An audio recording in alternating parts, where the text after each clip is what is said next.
boys and girls. Praise God. Welcome to Sunday School, the third Sunday of November. We are learning about Bible stories. What story did you learn about last Sunday? If you said the story of Jonah in the fish, then you're right. So today we have yet another interesting story. And I have Teacher Florence here. Hello, Teacher Florence. Hi, Janet, how are you? I am fine. How have you been? Very well, I thank God. Good to see you. Good to see you Let's too. smile at the boys and girls. As we get ready, she has a very nice story. Do you have your very interesting story? Oh yes, I have a beautiful story of hope. Very good. So boys and girls, let's get ready. As they sit down and listen, also sit down and listen to this wonderful story. Thank you very much, Janet. Good morning, children. How are you? How have you been? We thank God for taking good care of you and protecting you up to this day. Now, before we start our lesson, let us put our hands together, bow our heads, close our eyes, and then we pray. Our Father, our Heavenly Father, we give you thanks for this morning, this beautiful morning that you've given us. This beautiful morning, Lord, that we have life, we can breathe the air that you've given us for free, Lord. We give you thanks for the gift of our families, the children watching this, oh dear Father. I pray that I commit them to you. I pray that you may bless them, bless their parents, their guardians, oh dear Lord. As we start this service, Lord, whatever we're going to learn, may it be useful to them and to their families, Lord. We give you thanks, we give you glory, and it is in Jesus' holy name. God's children say, Amen. So children, I want us to stand up. Everybody who's watching this, let us stand up and sing this beautiful song. I want Ivana and Hazel to help me sing this song called Trust and Obey. Are we ready? Yes. Are we ready? Yes. Can we start? Yes. When we walk with the Lord in the light of His word, what a glory He sheds on our way.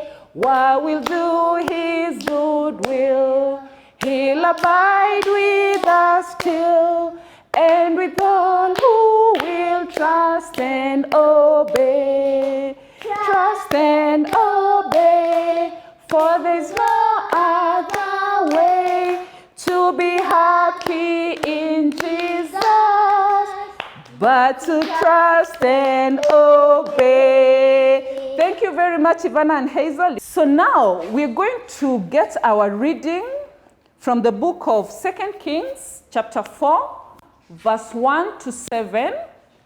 And the topic is the little oil. The lesson is the little oil that became much. So before I get into the actual Bible story, I want you to tell me, have you lost something that you love so much? Yes? Have you lost something that you love so much? Probably a toy. Probably you've lost a pet. How did you feel, children? How did you feel when you lost something? It was sad, isn't it? Did we feel sad or you were happy? Ha, ha, ha, ha, ha, we've lost our pet. We must have been sad. So there is this story of a woman, a lady, a mommy in the Bible who lost her husband. So we are going to call her a widow. Okay, children? We'll call her a widow. That is a mommy who has lost the daddy. So what happened to this widow? He didn't have a husband because the husband had died. But the husband was a very good person in church and he loved God so much. Now, unfortunately, this daddy before he died, this man before he died, he had taken a lot of, debts. Debts is whatever you borrow from people and you're supposed to pay back. But by the time he was dying, he had not paid back. Do you know what happened, children?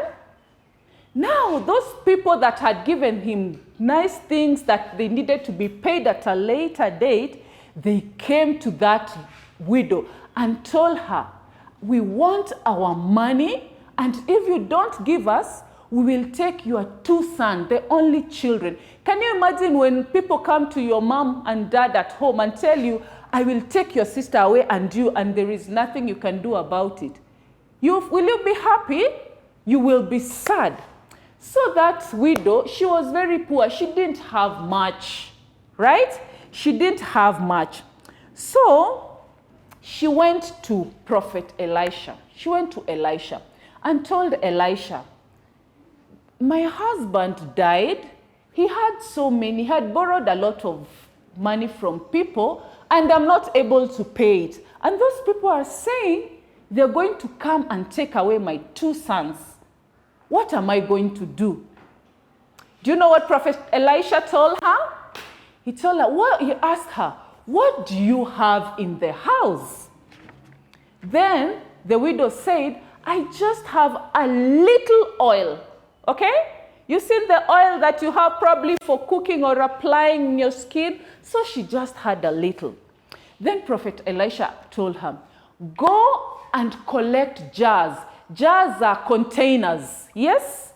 Go and collect jars from all over the village, so many of them.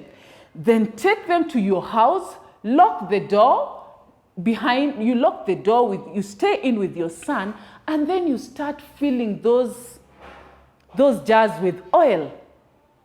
Children, can you hear what Prophet Elisha told her? Go and fill up all those jars.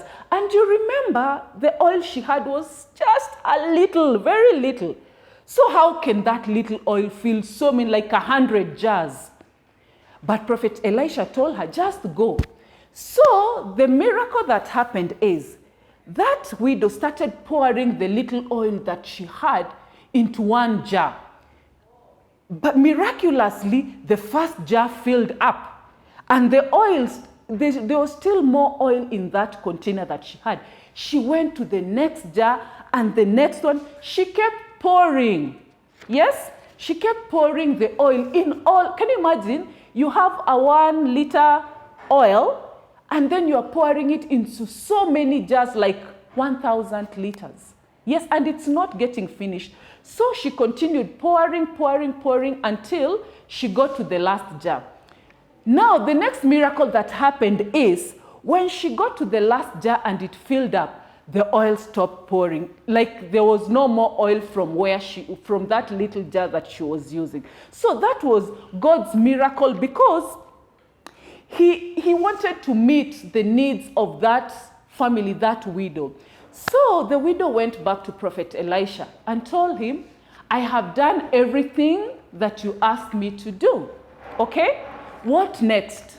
Then Elisha told her, go and sell that oil. Whatever money you get, you pay the debts, and whatever remains, you take care of your family. And she did that. Can you imagine, from nothing to something? Have you ever heard from grass to grace? She didn't have anything, but now she has this much oil that she has sold. With the money that she gets, she paid the debtors, and the remaining amount, she did what?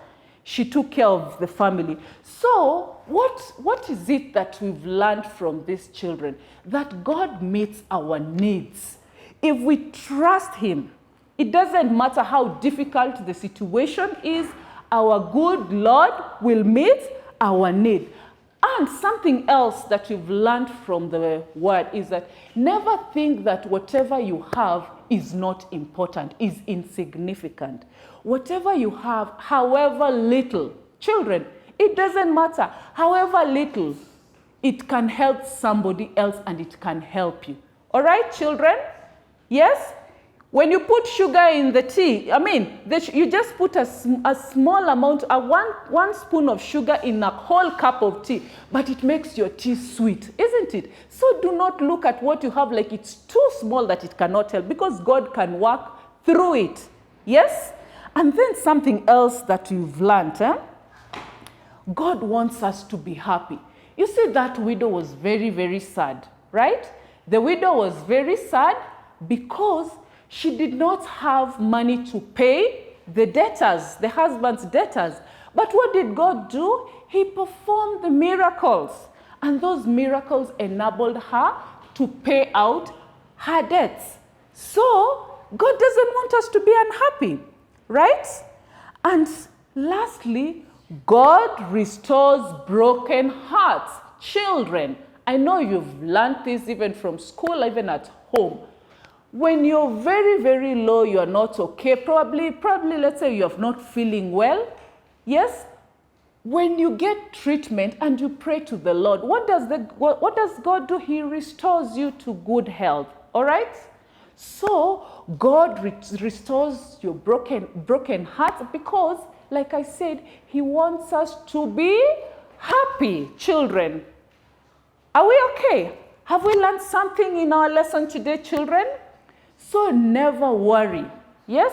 Do not worry if you have the Lord on your side. All shall be well. Okay? Now we're going to call our Sunday school children, Ivana and Hazel. My name is Ivana Njiri Kairuki. My name is Hazel Wairim Kairuki. And we have a memory verse. Ephesians 3:20. It says, "Now to him who is able to do immeasurably more than all we ask or imagine, according to his power that is at work within us." Thank you. Beautiful memory verse from Ivana and Hazel. They've told us Ephesians 3:20. It says that now to him who is able to do immeasurably more than all we can ask or imagine, right? It doesn't matter how big you think your problems are.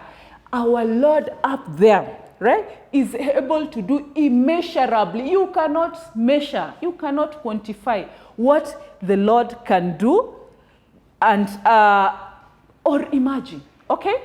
And with that, children, I know we've learned so much. I want us to end with the word of grace. So children, let us, if you have someone next to you, your parent, your mom, daddy, aunt, guardian, please let's hold hand and do the grace. May the grace of our Lord Jesus Christ and the love of God and the fellowship of the Holy Spirit be with us now and forevermore. Amen. Thank you very much, children, and I will see you next Sunday. Thank you.